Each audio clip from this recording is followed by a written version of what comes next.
Masarap yung squid, pero ang sarap nito. Repeat na lang tayo dito. Ito na lang yung ano ha. Repeat na lang tayo dito ha. Kayo kasi. Repeat. Sabi ko nga, na ayaw kong ipaayos yung bahay ng nanay at tatay ko. Uh-oh. Bakit ba? Gigil na gigil kayo sa bahay na meron sila. Ayaw kong ipaayos. Para naman, wala silang matulugan na maayos. You know, parang pag mag-ulan, matuluan sila ng ulan. Yun yung purpose. Bakit gigil na gigil? Bakit gigil na gigil kayo? Ang dami talaga ninyo. Isa lang, kunti-kunti lang yung na-screenshot na. Puno na yung cellphone ko. Sa screenshot ng mga ipaayos ko yung bahay ng nanay ko at tatay ko. Anong problema ninyo?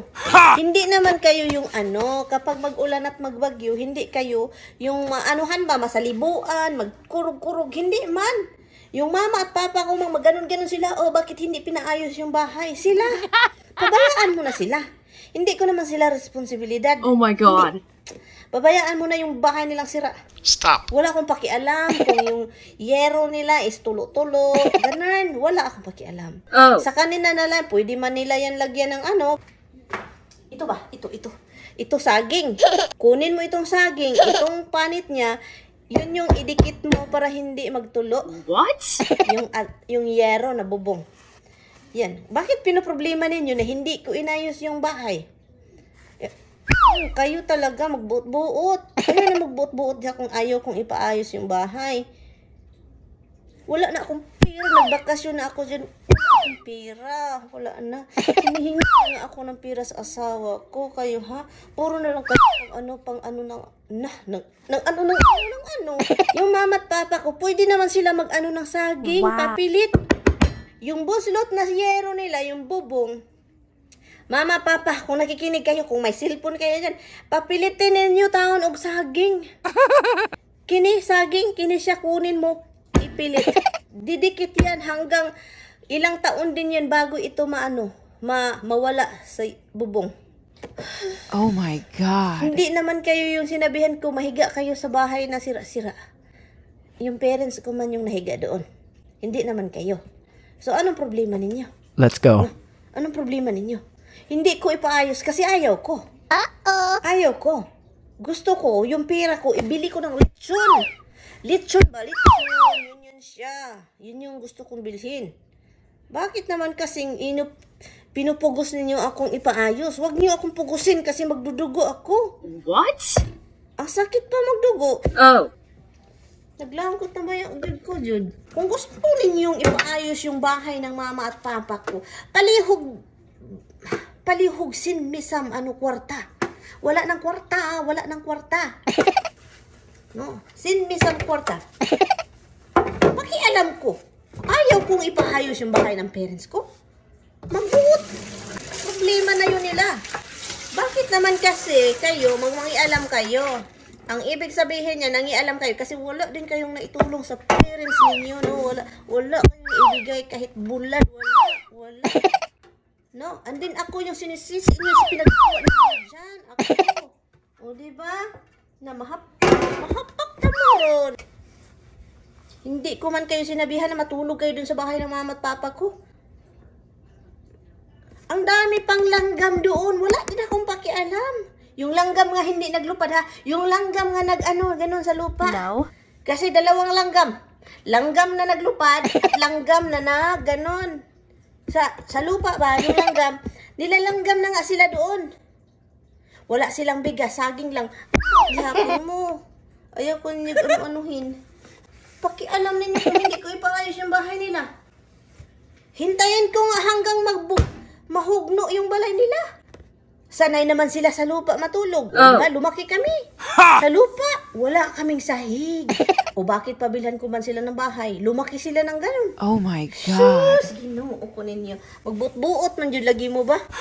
Kaya jud ko niyo sabihan na yung nanay ninyo, yung mga magulang ninyo yung bigyan ng bahay. Bigyan ninyo. Huwag ninyong ipasa sa akin yung gusto ninyong gawin sa buhay ninyo na hindi niyo magawa-gawa. Aha.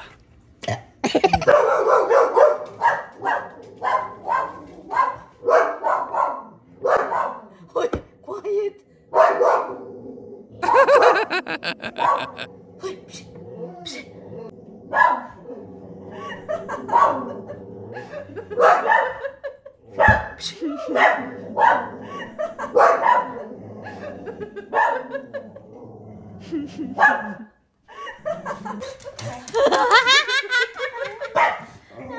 Goodbye. Muna natin si Mr. mga loves, mga 3 o'clock ito ng umaga. Pinaprioritize talaga niya yung mga alaga namin, no? No, andun siya sa floor at yung mga alaga namin is nandun sa couch, no? Malinis naman itong si Roxy kasi bagong gupit, nilinis ko yan. At yun, ganyan si Mr. mga loves, priority talaga niya yung mga alaga niya. O, tingnan mo.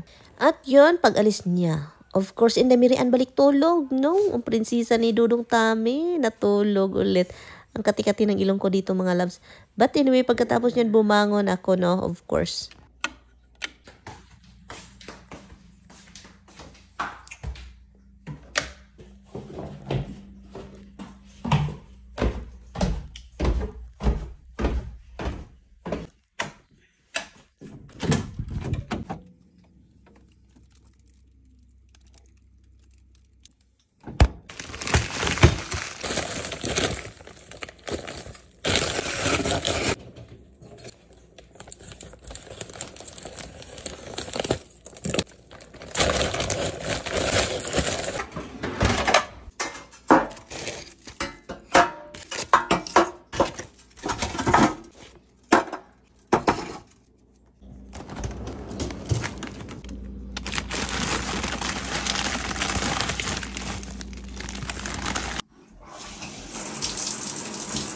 Look, nakapag-ayos po tayo, no?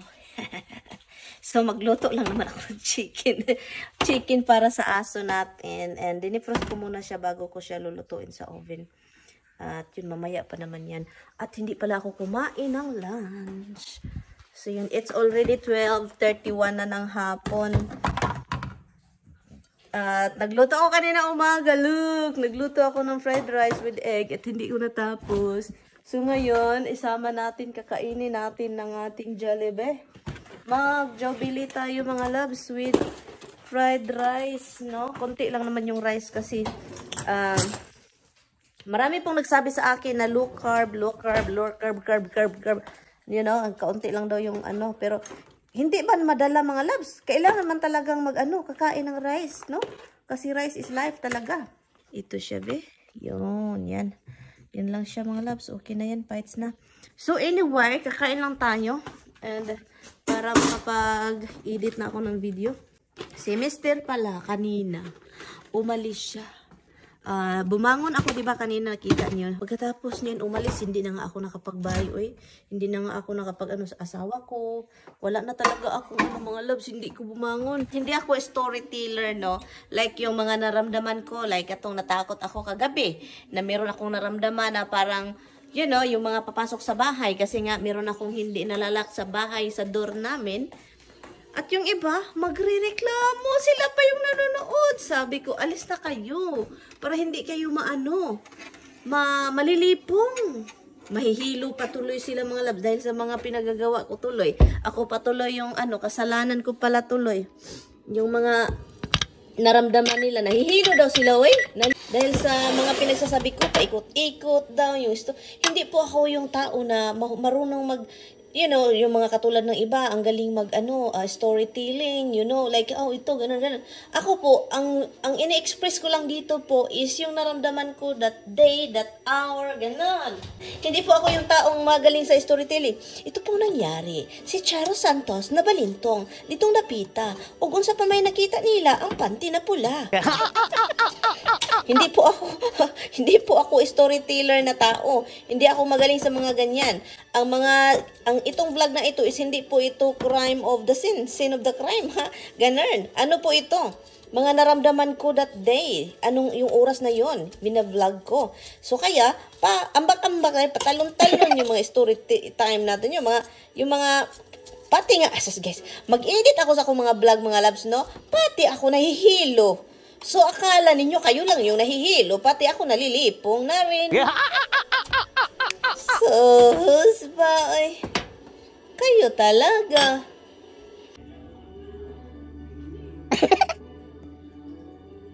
Nagluto ako ng ano guys, yung dried fish. Yan, nagluto ako. Ito yung dried fish na pink. Look, yun oh. Hindi, yung birthday ko mga loves, malayo pa no? Malayo pa. Ngayon, may pa-birthday si Tami, nag-order daw siya. Agi-overnight niya. Makikita nyo yan sa vlog natin. Rice pa yan, ha? Ang bango. Mabango.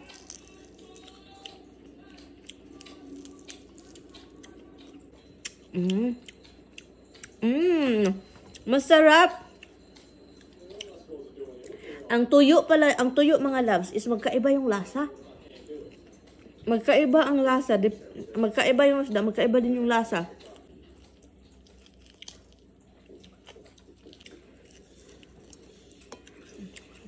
Walang tuyo, walang suka. Wala.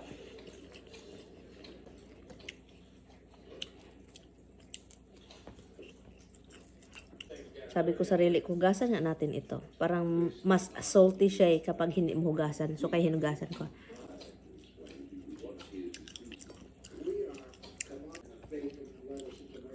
Itong klaseng tuyo na ito, itong haul-haul at ito, ipangalan. Comment down below mga loves kung alam niyo kung ano to. Nakalimutan ko yung pangalan. Kaya mas mahal pala itong tuyong ito kaysa ganito sa haul-haul. Kasi po masarap siya. Iba yung lasa niya. Sobrang parang pangmayaman yung lasa. O diba, may magalit na naman. Tuyo, pangmayaman. Ang presyo mga loves, mas mahal pa talaga kaysa karne. Yun, mas mahal pa sa karne. So, kaya pangmayaman, lalo na yung lasa nito, ang sarap. Comment down below kung anong pangalan nito. Masarap talaga siya.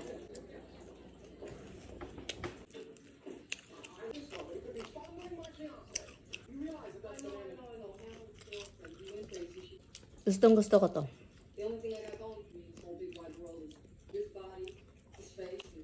Kung uuwi po kayo, and then, punta kayong Cebu, this one, itong klaseng tuyo na ito, bili kayo ng marami. As in, promise, masarap. And also yung squid, at saka of course yung danggit, pero ito talaga, masarap. Masarap yung squid, pero ang sarap nito.